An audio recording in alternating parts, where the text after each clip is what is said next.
When we think of power, we tend to picture the obvious stuff: governments, armies, presidents. But what if the most profound force shaping our world today isn't visible at all? What if it operates quietly in the background through a new kind of infrastructure? Well, tonight, we're pulling back the curtain on that invisible axis. This quote really gets to the heart of it.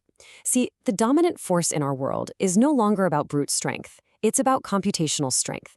It's the power to model reality, to predict outcomes, and to steer massive decisions at a scale and speed that is just, well, it's beyond human capacity. And right at the center of this new reality are two companies that most people have heard of, but few truly understand. You've got BlackRock, which basically directs the flow of global money. And then you have Palantir, which directs the flow of information and action. They work in different worlds, but believe me, when you put them together, they form an invisible axis of control. So let's start with the money side of this equation. On the surface, BlackRock looks like a pretty straightforward, almost boring financial firm. But that public face, it hides the real engine of its power. I mean, if you look at their own marketing, this is what they'll tell you. They're a global asset manager, a tech provider, and they're all about helping millions of people achieve financial well-being. It all sounds pretty helpful, stable, and like it's focused on you, the individual investor. The thing is, that story, that friendly, public-facing story, it doesn't even begin to scratch the surface of where BlackRock's real power comes from. It's not just a little misleading, it's dangerously incomplete, because it completely leaves out the true engine of their influence. And this is it, Aladdin. It's not just some portfolio management software you buy off the shelf. No. This is a massive, proprietary tech platform that monitors and models trillions of dollars in assets. Think of it like the central nervous system for the world's financial markets, designed to see and manage risk on a global scale. And its reach is just staggering. Over 130,000 financial pros at more than 1,000 different institutions. They're all plugged into this one system. It creates this unified view, almost like a common language, for understanding risk across a huge chunk of the global economy. So here's the really crucial point. Aladdin isn't just used by other companies. It's used by the very people who are supposed to be regulating the system, governments and central banks. When a financial crisis hits, they don't just ask BlackRock for advice. They literally use BlackRock's machine to see what's happening and figure out how to respond. This makes BlackRock less of a player in the game and more like the architect of the game itself. Okay, now for the other half of this axis. If BlackRock's system shapes economic reality, Palantir's system shapes our operational reality. It's the engine that tells power what to do next. Just look at this client list. This is not your typical Silicon Valley company selling photo apps. Palantir's main customers are the core instruments of state power. We're talking spy agencies, military commands, police forces, and governments trying to manage emergencies.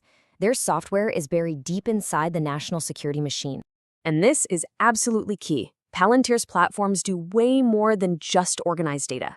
They drink in these vast, chaotic streams of information, financial records, communications, raw intel, to find patterns, and, most importantly, to predict future events.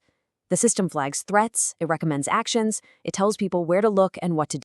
And this brings us to a really, really unsettling question. When you have a machine that can analyze chaos faster than any human and tell you who's a risk, or where to send your troops, or which threat is the most urgent, what happens to human judgment? Does it just slowly become optional? This is the real issue here. The conversation around Palantir always gets stuck on surveillance. But the deeper, more profound change is delegation. We are literally handing over the process of decision-making from accountable human beings to these opaque private systems. So, how do these two worlds connect? I mean, on their own, each company is immensely powerful.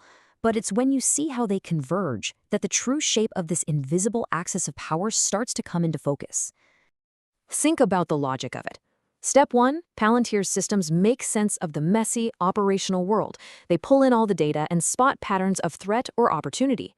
Step 2, that operational reality then becomes the raw material, the core assumptions that BlackRock's Aladdin uses to model financial risk.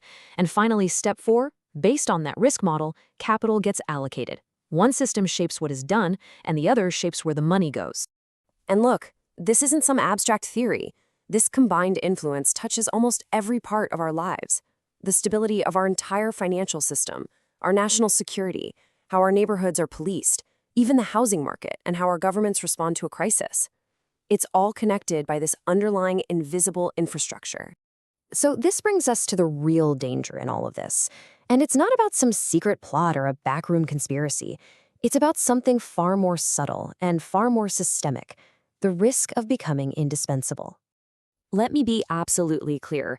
This is not a conspiracy theory. It's something much simpler and, in a way, a lot scarier.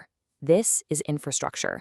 And just like the power grid or the internet, it doesn't argue, it doesn't persuade, it just executes. The kind of power this infrastructure has is just fundamentally different from what we're used to. You can't audit it as a member of the public. It's way too complex for traditional democratic oversight to even make sense of. It's owned by private companies with their own agendas, and the whole thing operates at the speed of algorithms, not at the speed of elections. So the ultimate takeaway here is this: the number one danger isn't that BlackRock or Palantir are evil.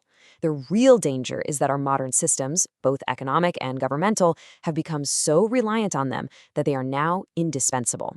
And indispensable systems are rarely questioned, they're rarely challenged, right up until the moment they fail.